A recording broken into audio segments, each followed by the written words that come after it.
it is finally going to happen.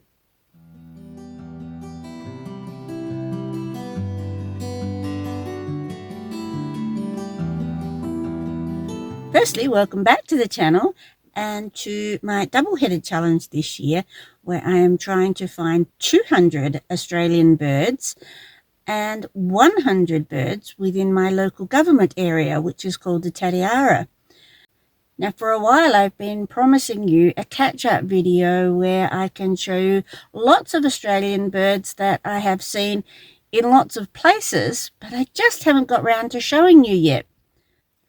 And right now, I am at my local wetlands in Bordertown, which is not far from where I live.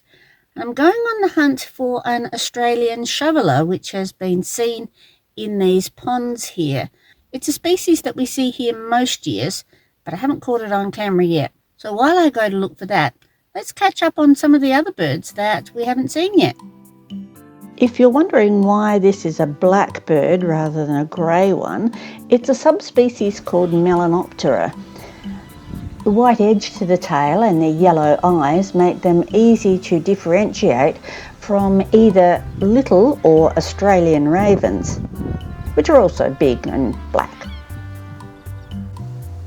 Rufous whistlers can't really be mixed up with any other birds. They're very easy to identify by both their calls and their colour.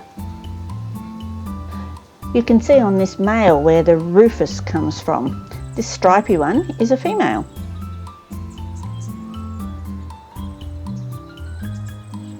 Probably the most common pigeon species we have here in the Tatiara are crested pigeons.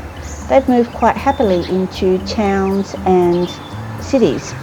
These two were shot in my backyard. They are one of only 3 Australian pigeon species that has a crest.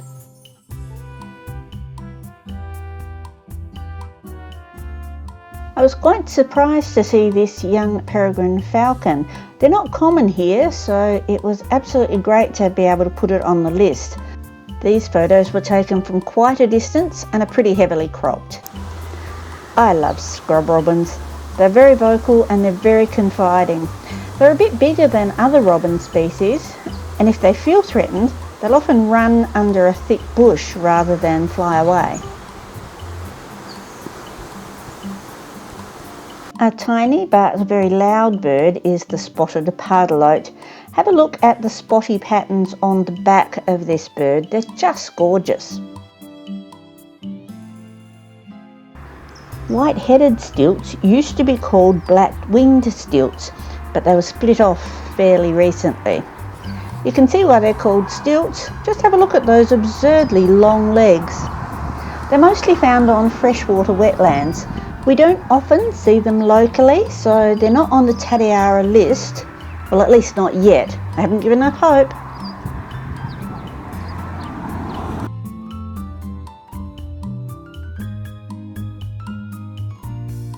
We did have restless flycatchers in our previous video, which I will link below for you, but this one I filmed earlier in the year, and he's hunting. I've never seen this before, so I thought you might like to see it too. He's probably looking for insects, crickets, grasshoppers, that sort of thing. And I think it's kind of unusual to see them hovering like this. Well, at least I've never seen it before.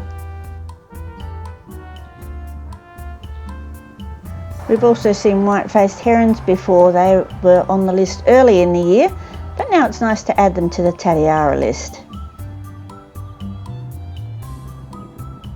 Commonly known as binchooks, white ibises are one of those birds who's done very well out of the urban environment, as well as their native habitat of wetlands and swamps. Another bird that I haven't seen locally yet, but there's still time to get them onto the Tatiara list. One of the smaller Australian raptors, the Nankeen kestrel, is pretty common all over the country. I have noticed though that they're not nearly as common here as they used to be. We've seen golden whistlers on this channel before too, but the males are so lovely. How could I not want to put them up again? The females, of course, are much less flamboyant.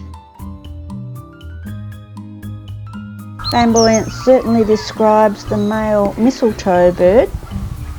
You can find them pretty much wherever mistletoe is present.